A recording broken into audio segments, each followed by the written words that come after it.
There was wetness on her face. Tears, she thought, touching gingerly, or something from the decanter. She wiped at her mouth, and her hand came away sticky and dark. Blood. Shock held back the pain, but not her fear. What do I look like? Don't let it scar. Don't let me be ugly. Papa! She was afraid to speak too loudly in the sudden hush, as if she might somehow start the car moving again. The only sound was the ticking of the cooling engine and the slow shake of her breathing. Papa, please. Anya jumped at the clunk and creak of the door as it opened. The headlight went on. She couldn't see anything now, but smelled Papa's dry sandalwood cologne, and something else. A sweet, chemical scent. Papa! A handkerchief pressed down over her nose and mouth. Papa's wiping the blood away. Anya suddenly felt safer. This was better than waking to her governess. Papa was here.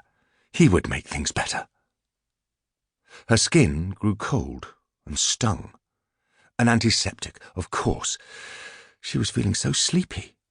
She felt like Giselle at the end of the ballet, placed on a bed of flowers and lowered slowly into the earth.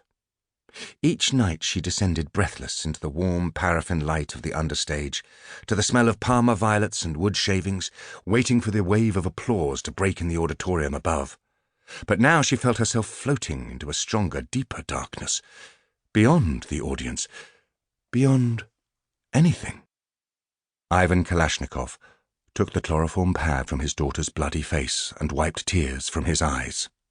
The cut on Anya's temple looked deep, but it would heal. Otherwise she seemed unhurt. They had survived the crash, but the real ordeal was yet to begin. Kalashnikov turned in the pitch-stinking darkness, pulled his fisheye torch out of his pocket and played the beam around the warehouse.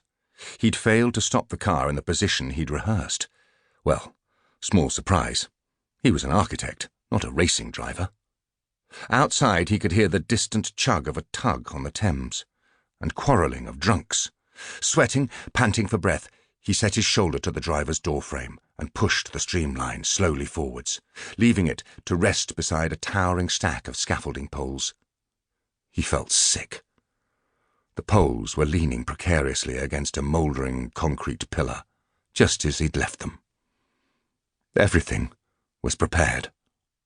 Kalashnikov opened the rear door and shone his torch on Anya, lying curled up on the back seat. Poor child. She looked so peaceful. Carefully he manoeuvred her sleeping body until her right foot was almost brushing the filthy floor, as if she were about to rise and step out of the car and embrace him, bubbling, as usual, with the excitement and glamour of her night. "It is as grandfather liked to tell us," Kalashnikov murmured. "We are born under a clear blue sky, but die in a dark forest."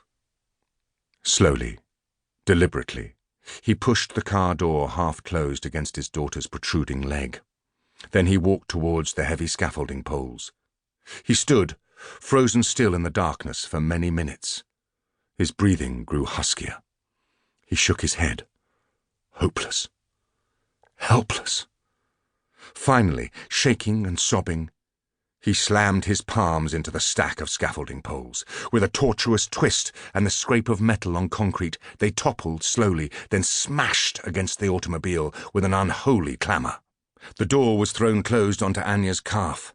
The noise, thick and hard, scared the gulls from the ruins of the rafters, sent them laughing into the night high above the charcoal shadow of the Thames. Chapter 1. Which Way Now?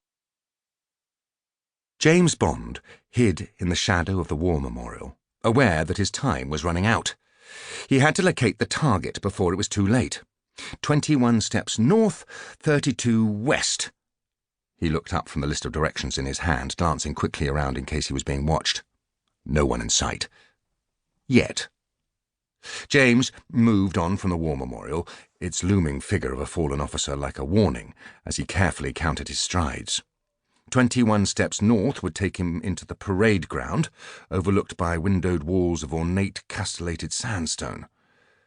The 32 paces west would lead him straight past a stretch of leaded glass windows like a tin duck